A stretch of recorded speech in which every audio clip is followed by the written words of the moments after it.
Welcome to this week's series of Credent Connect, and today we want to focus on a topic that's dominated the media here, especially over the past couple of weeks, and that's the government shutdown. And in fact, as of the filming of this Credent Connect episode, there has been a government shutdown averted, at least for the next 45 days, a decision that came in on a Sunday night, late Sunday night, to avert for, through November or so, early part of November.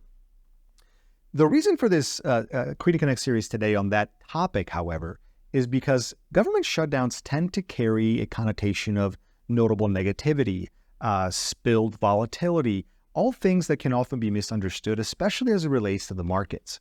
And one of the unique things we did with our investment team is we went back and did some kind of research, historical research on all government shutdowns historically, and try to track how things look from an objective standpoint.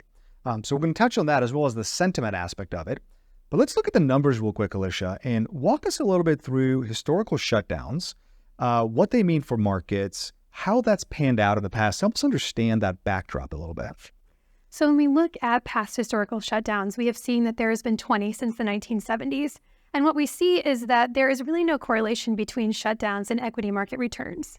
So the last government shutdown that we experienced happened in December of 2018 going into 2019. In fact, was the longest shutdown we've ever experienced at 34 days. In fact, during that time, the S&P 500 returned over 10%. But when we look at all 20 experiences, what we found is that the equity market participation, the returns there are rather neutral with a simple average at 0.07%. Yeah, so kind of a neutral market impact. So thank you for that. And we want to stress the fact that when we do this political analysis, right, it is very, it's not biased to one side or the other. We are looking purely at the data. And from an equity market standpoint, is it fair to assume there is no correlation between added or removed volatility and government shutdown or not? Exactly, right? Yes. So that connection is really important to note. We cannot objectively make a connection between that and the markets. As we step away from that, it is only natural to assume a sentiment backdrop that is often negative with government shutdowns, and rightly so, right? The government shutting down is not a positive note. What we want to really stress in this particular government shutdown discussion, that, by the way, is not going away anytime soon. Actually, it's likely to amplify over the next month or so, is the notion that we are entering a very critical presidential election cycle with numerous debates already taking hold, especially on the other Republican side. We've seen a lot of those.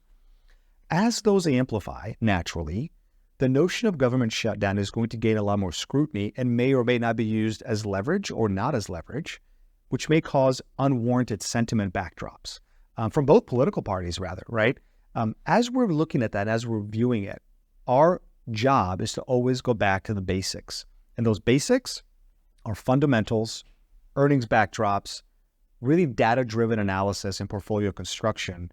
And that is our promise in this process by stripping out all the noise associated with government shutdowns, which doesn't mean the sentiment backdrop is going away anytime soon. And I want to end on the fact that not only is there no correlation between markets and volatility during the shutdown or an impending shutdown, Alicia, talk to us a little bit about what happens once a resolution is reached. What does the data show post the fact?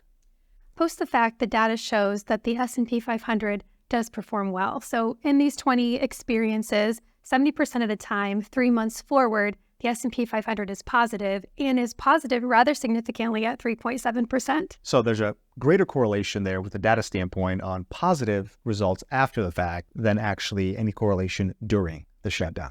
Yeah, thank you for that. As always, look ahead to the next Credent Connect series. We'll be staying on top of the government shutdown and any other current event cycle that is pertinent to the markets and the economy.